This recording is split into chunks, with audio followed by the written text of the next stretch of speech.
So my first experience was, I guess, the first date that we took at PF Chang's, and it was a typical first date, I guess. I mean, we initially met online, so there was, the initial attraction just from, online profile. And she didn't lie when when we went on our date.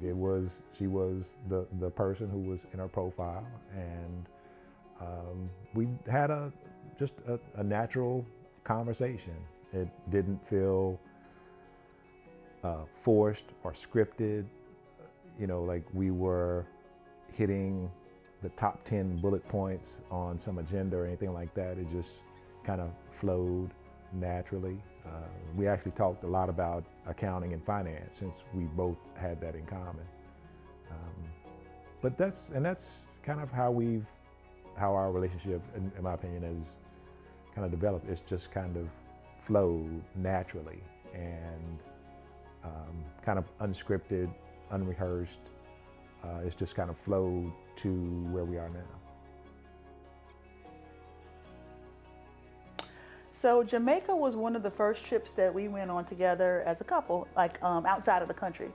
And so we went there for my 50th birthday, and we really, really enjoyed it. Had a great time. The people in Jamaica are great. The beaches are beautiful. And we just felt really relaxed there when we went. And I always wanted to get married on the beach, barefoot in the sand with my, special someone.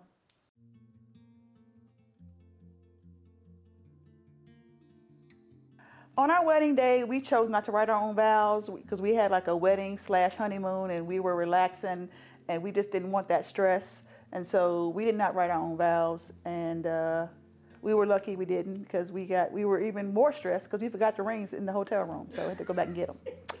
So, and then it was really, really hot that day. Well, the best experience from our wedding day, I would have to say, was just the atmosphere. The weather was beautiful. The people were nice, as she mentioned, and it just felt like a great place to be at that time. It was, we had beach and sun and sand, and it just felt like a great place to be. So for me, the reason why we chose just to go to Jamaica to get married, just the two of us, was because I never was really into like the big wedding and the stress of a big wedding. And both of our parents are getting up there in age, and we just didn't want to put them through the stress of coming, flying international, coming down to an island to watch us get married. And we knew that, once we did it, we would have a reception for them in the States that, they could help us celebrate. Well, I mean, just because of how things developed leading up to that point, it all was seeming to kind of fall in place. Like I said, it felt natural. It felt like us getting married. It was a natural progression, and not to kind of downplay it as just something that that we just did or went through, but it wasn't, things weren't forced.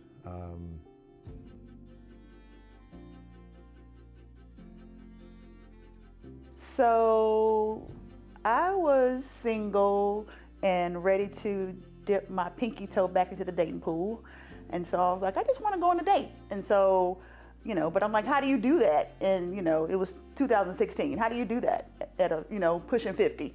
And so one of my coworkers, Makisha, hey Makisha, she told me to go on Tinder, and I was like, Tinder? And I'm like, I don't do dating apps, but she convinced me to put the app on my phone.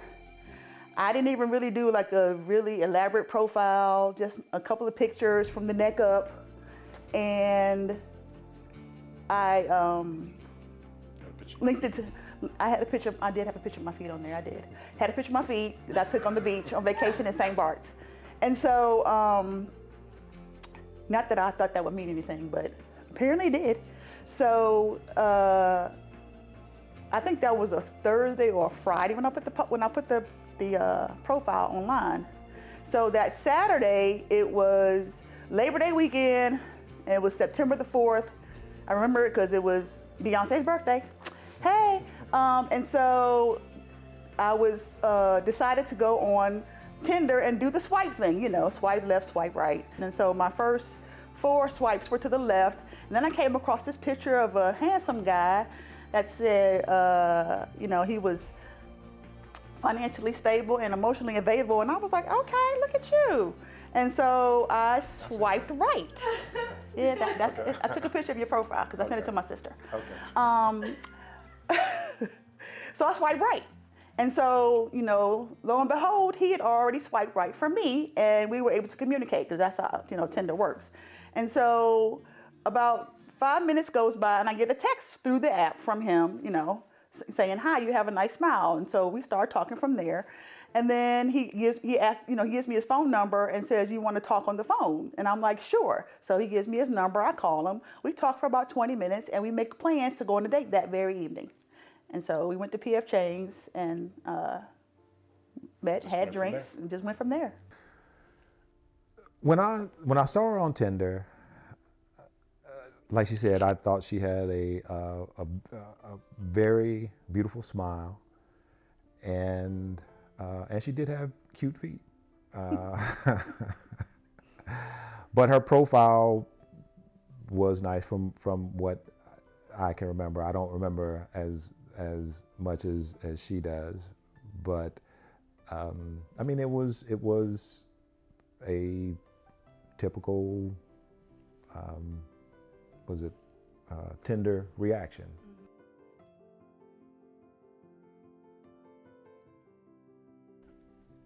So when I first met Andrea at PF Change for our first date, the first thing that I noticed was, okay, I'm not being catfished. She looks like her profile. This is the person that I connected with online. So that was a plus.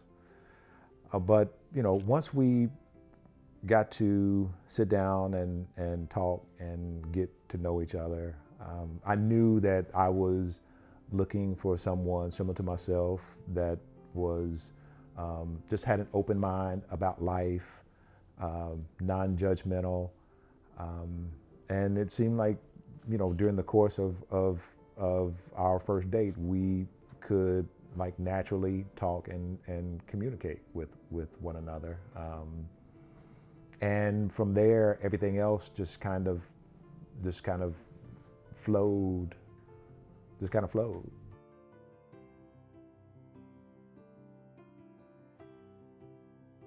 You know, everything seemed to flow naturally. The way that we talked to each other seemed natural. It seemed, you know, candid. It was, I mean, it was natural. It wasn't forced. It wasn't difficult to be her friend or her boyfriend. It kind of happened naturally. And, you know, from the very beginning, even in the beginning of our relationship, even though, you know, our foundation wasn't in play then, we were both kind of focused on improving ourselves and getting ourselves together, both, you know, professionally, physically, mentally. And I think we were at the same point in our lives when we met, where we were already either ourselves or with another person, kind of like really taking these steps to improve ourselves. As our relationship developed over time, knowing the things that we wanted out of life, it became very easy for us to look at making a life together. I could see a path for us combining what we already do and making a life together.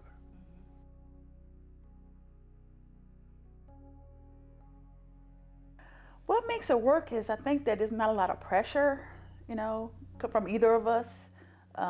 We do like to hold each other accountable, but it's not like, we don't put a lot of pressure on each other. I mean, I think our third date, I told him I didn't have to get married. That was in my mind, I was like, I don't have to be married. I just want to be with somebody, and have a partner. And so I think there was never any real pressure as far as our relationship goes. And I think that makes it easy. I mean, I think we fit together well. Like, he's my first phone call when I have, when I hear something news on the radio, or if I hear I see something on TV about something that's happening in the world, he's my first phone call. And it's the same for him, because like I said, we both love sports. So anytime somebody gets traded, he's like texting me like, such and such got traded to the whatever. And I'm like, what? And so he's like my best friend. And so I think that's what makes it work between us, because we both have that easygoing personality. There's I could be a little bit high strung sometimes, but he's balances me out. And so I think that makes it work for us.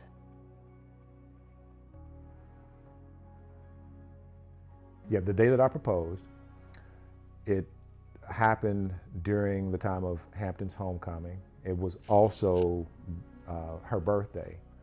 So while we were in Hampton, Virginia, enjoying the homecoming festivities, and we decided to have a nice dinner at a nice restaurant in the Hampton area.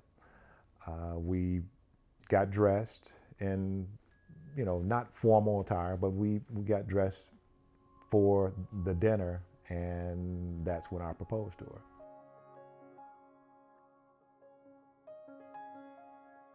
her. So what had happened was I got up to go to the bathroom before our dinner arrived, and unbeknownst to me, he had been wearing the ring on his pinky finger, and I didn't even notice it because he wanted to have it out, and so he had it on his finger. And when I came back from the bathroom, I was putting on lipstick, lip gloss or something, not paying attention. And then the next thing you know, I look up and he's sitting there with the ring like this. And he was like, I'm like, oh.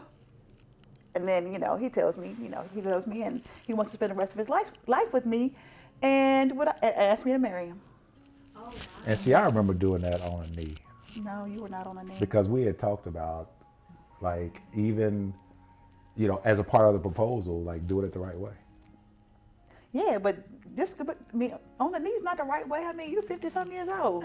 But that was the right way for us. That was the way that I thought you wanted to be proposed to, and that's what we did. Okay, honey. Agree to disagree. You did not get on one knee. Agree to disagree. Okay.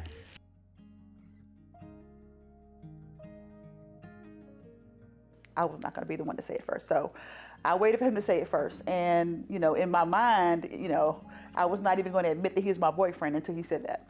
And so that was a running joke at my job with my coworkers, because they knew I was dating him and they would always refer to him as my boyfriend. And I would say, Ray is not my boyfriend. And so that was a running joke. They actually made a list of things I could not say, and that was number one on the list. Ray is not my boyfriend. And so after I came back from the Vegas trip, I told them, he told me he loved me. Ray is my boyfriend.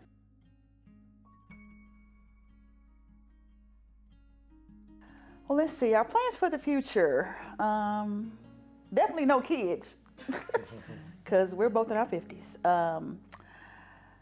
Just maintaining a healthier lifestyle, growing old together, growing our businesses and our foundation together, and just enjoying life. Just living every day to the fullest. So my hopes for the future, I love the way things have developed so far. I think that our time together, our relationship together, has been effortless, and I look forward to the things that we both have planned together for our businesses and for ourselves, and maintaining a healthy lifestyle, like you mentioned, and just trying to be a good partner and teammate to each other.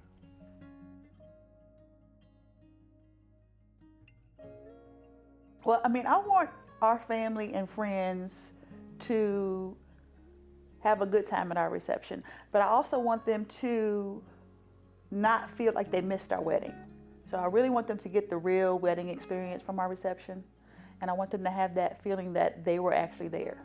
Yeah, I like that answer too. Is to give our family, because we got married in Jamaica and it was only us, but to let both our families know, how important they are to us, and we wanted to use the reception as a way to, kind of bring them into our relationship.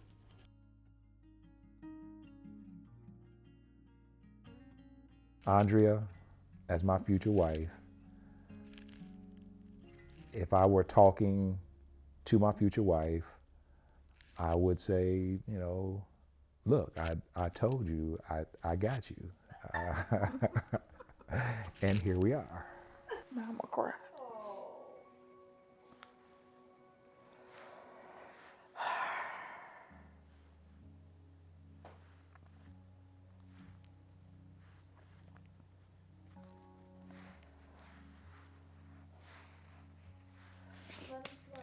I know. I would tell my husband in the future, Ray, God has really blessed me to put you in my life, and I'm really, really glad that I swiped right.